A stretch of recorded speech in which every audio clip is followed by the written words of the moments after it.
Hello, everyone. This is my screencast for the week that I'm gone at the APTA's combined section meeting. As you're tuning into this, I hope you are doing well. My recommendation is to listen to the screencast, but also at the same time have this website pulled up, the MyPlate.gov website. And we're going to go through this because the MyPlate.gov website is probably a good starting point for providing education to your client. If your client's looking for a resource, looking for something that can provide them information about how they should be eating, this is a great site for that. Now, the MyPlate, and before that, I think it was known as the MyPyramid, that's the public health government recommendations for what people should be eating.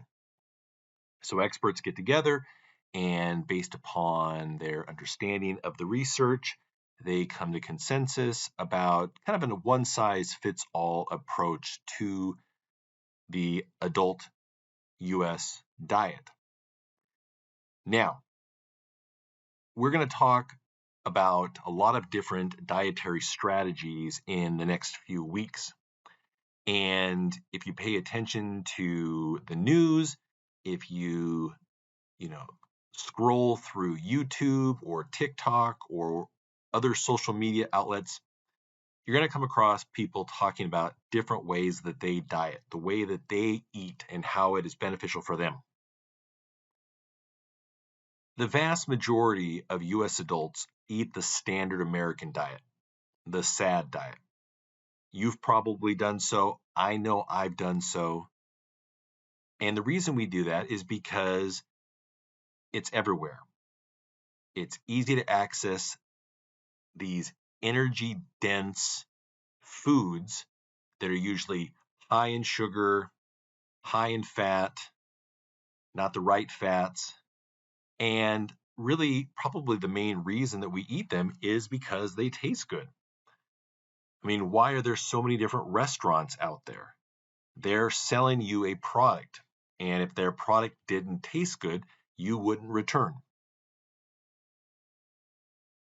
Well, the MyPlate, again, is a good starting point. And what this particular study by Schwartz et al. On this slide is illustrating is that those who eat the MyPlate diet are eating a healthier diet than the general population.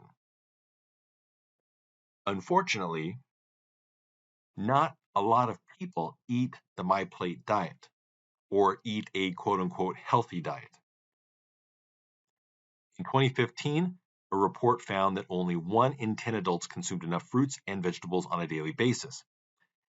And if you go back to our micronutrients lecture, we discussed in there the importance of fruits and vegetables as being sources for many phytonutrients.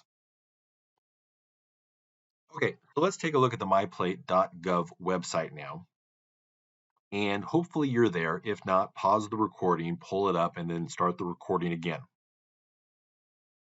So on the myplate.gov website, you're going to see lots of different stuff.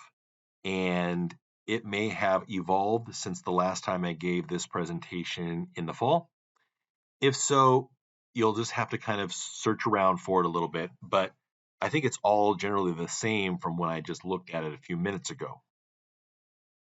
So if you scroll down, you're going to find something like this, maybe slightly different, which lists different food groups. And it allows you or gives you the opportunity to click on each one. And why I said that this website could be good for your clients is that people don't think about what they eat. And if we can start getting people to engage with, to explore, they're going to start to recognize what's valuable for them. And again, as we tie things in with health coaching, sometimes people have an idea already what they want to do. And so through coaching, we can help facilitate that with the development of goals. Sometimes people need guidance. And so you can be there, you can provide that instruction in the sessions that you meet with them, but sometimes you've got to just say, hey, you know what? If you're interested, this would be a great way for you to start to explore some things, see if you have any questions, and then we can talk about those the next time we get together. So each of these particular sections will go through and highlight what is needed on a daily basis, what the recommendations are based upon the MyPlate plan, and what counts as a serving. That's what's really helpful is turning the diet into something that's mathematical, something that is here's how much you need and here's what that looks like. Let's find out what you need and find this area. I think you might have to scroll down near the bottom. You're looking for something that looks like this with the MyPlate plan and click on it.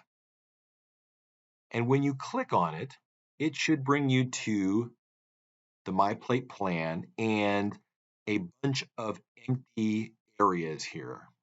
I filled in information. This is from an old lecture, so it's just slightly outdated for my age.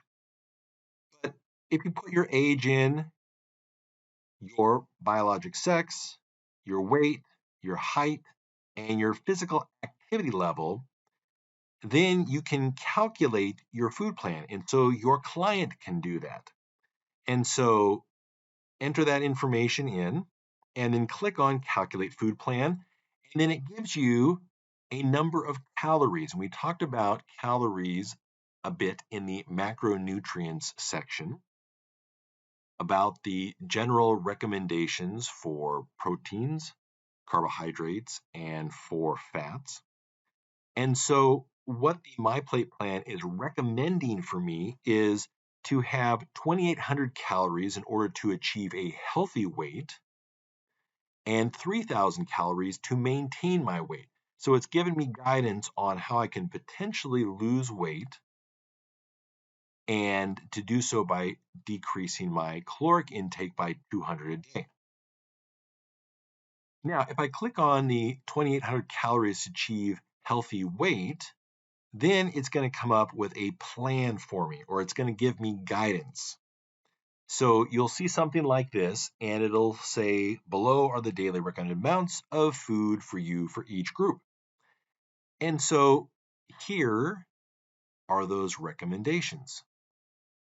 So for me, recommending 2.5 cups of whole fruits, 3.5 cups of veggies, 10 ounces of grains, 7 ounces of protein, 3 cups of low-fat or fat-free dairy milk or yogurt.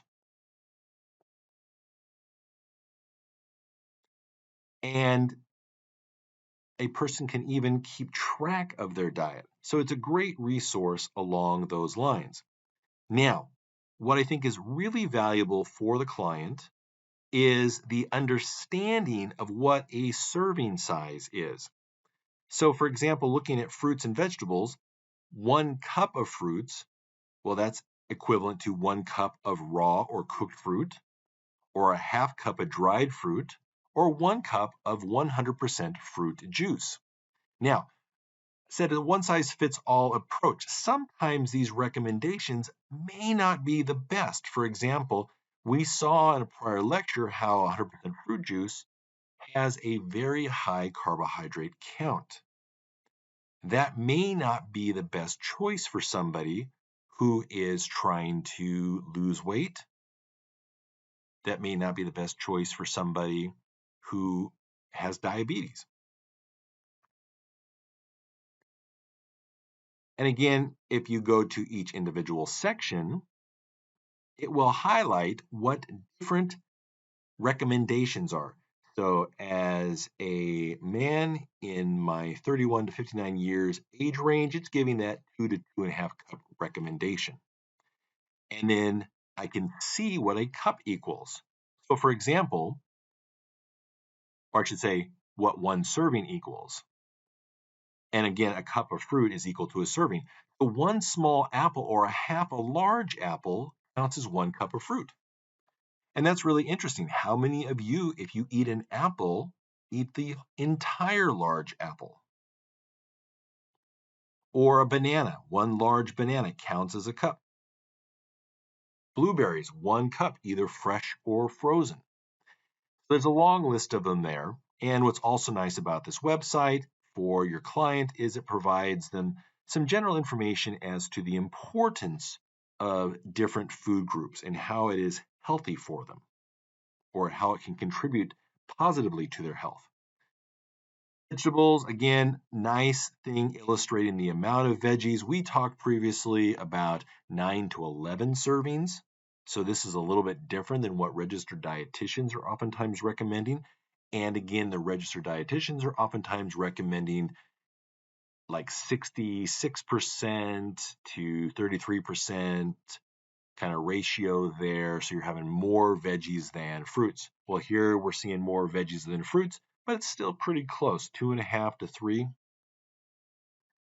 And so we get an idea here about the different amounts equaling a cup or equaling 1 serving.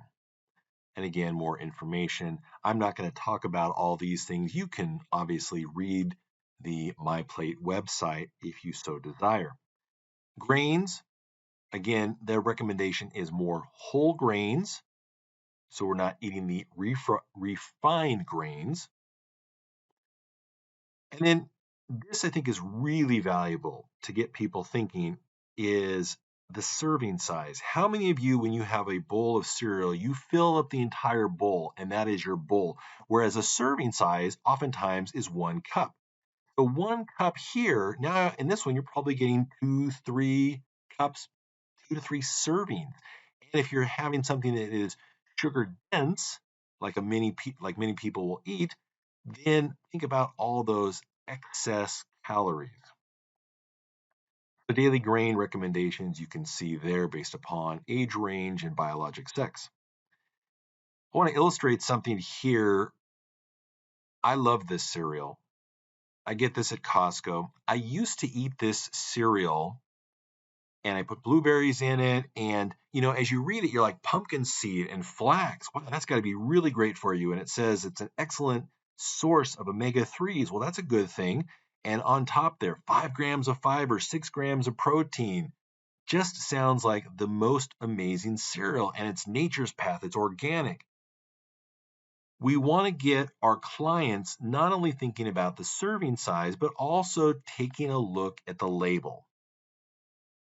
And so understanding how many calories they're consuming. And so if my recommendation was to eat 2,800 calories in a day to get to a ideal weight, what would I used to do? In the past, I would eat 2 bowls of cereal. I'm a pretty big guy.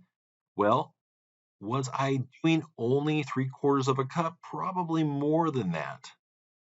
So I was probably getting 600 plus calories just from this cereal. So if you take the 2,800 minus that 600, I've, just from a couple bowls of cereal, I've consumed a ton of calories to start my day. And look at the added sugars, 9 grams per serving. So the total carbohydrates is really high, 37, 5 grams of dietary fiber. That's great. Anywhere we can get increases in fiber is generally good. Total sugars, 10. Included added sugars. Those included added sugars are natural sugars. That's bad. So again, this was just kind of what I was talking about before. I probably wasn't eating 3/4 of a cup. Probably, if I'm eating 2 bowls of cereal, that's 600, probably closer to 700 to 800. Who likes to eat pancakes or French toast in the morning? How about biscuits and gravy? Do you have 1 small biscuit? Or do you have 4 biscuits? Like if you go to Biscuits Cafe, amazing. It's just the most delicious stuff. Or if you get a couple pieces of French toast, How many carbs in a Subway sandwich 12-inch wheat bread? These things add up and people aren't thinking about them. And then all of a sudden, are you consuming your 45% or 55% of your daily recommended amount of carbohydrates? And you're doing so in some, um, in one meal or in a meal and a half. Again, a point I'm trying to get across is we need to be getting our clients to think about what they're eating and understanding serving sizes. So there are 320 calories just in one Subway sandwich, 12-inch wheat bread. Again, information on why grains are important, especially whole grains. Whole grains versus refined grains. I always want to say refried grains, but I know that's incorrect. Whole grains versus refined grains. Whole grain examples here, these are ones that are considered healthier options for you. Again, it is important that you're making sure that you're choosing sources that have low glycemic index when possible, and also if there is any fiber. Protein, talking about protein now. So for men and women, we see the recommendations there. 1 ounce equivalent, for example, 1 egg. And so as a adult male, the recommendation is 6 to 7 ounces. So if I were to eat 3 eggs in the morning, I would have met about half of my daily recommendation. What's interesting is if you take a look through the protein amounts, again, you'll see that probably most of us overeat everything.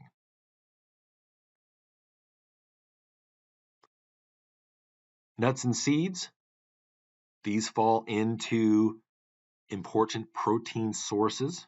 1 ounce of seeds, 1/2 ounce, I should say, 1/2 ounce is equivalent to a serving. Portion size. This is, I think, a great thing for our clients to think about. And again, when it comes to a serving of protein, our palm is about equivalent to 3 ounces. So think about that, how small that is. When's the last time you had a steak or chicken or whatever protein source you had? Was it bigger than your palm? Again, if you go to restaurants, they're going to try to sell you a product and they're trying to get you to feel good about your experience. Now, those times that you go to fancy or expensive restaurants and the portion size seems like it's really small and you're paying a lot for it, of course you're paying for better quality food, but they're also probably more in line with the serving size. Importance of protein-related foods in your diet. And again, people can obviously get protein from sources other than animal products. And there is interesting evidence that eating red meat increases one's risk of diabetes. Obviously, red meat has higher amounts of saturated fat. And so having people be comfortable with getting protein from a variety of sources, especially plant-based sources, is a wise idea. Dairy recommendations for men and women there. I know for myself, I like to get it with yogurt. So I drink far less milk than I used to. And I get it mostly with yogurt mixing in with my seeds. And so you see some examples here. 1 cup of yogurt there is equivalent to a serving size. And then recommendations as to why dairy is important. Of course, some people have dairy, can't consume dairy, and we'll try to touch upon those situations in the next few weeks. All right, so I think that's a good place to kind of wrap things up. Of course, as you're taking a look at this now, we're probably having some sort of Pavlovian response. It looks amazing and it'll kill you, right? This is the dietary habit. This is the dietary pattern which is causing us to have more heart disease and diabetes and stroke in increasing numbers. Red meat, processed meat, prepackaged foods, things like that. We should try to avoid these at all costs. Okay, the thing I'd like you to work on over the next week until we meet again in health and wellness class is the nutrition journal or the food diary that is posted for this week. What I'd like you to do is keep track of 3 days worth of your regular diet. So as you're doing this, try not to think, okay, I'm going to eat as good as I can. We're not grading you. We're not looking at things like that. What I want us to do is get a sense for what you consume on an average day.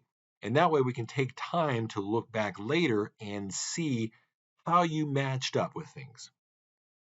So your goal to keep track for 3 days, that dietary journal on Canvas can be of help.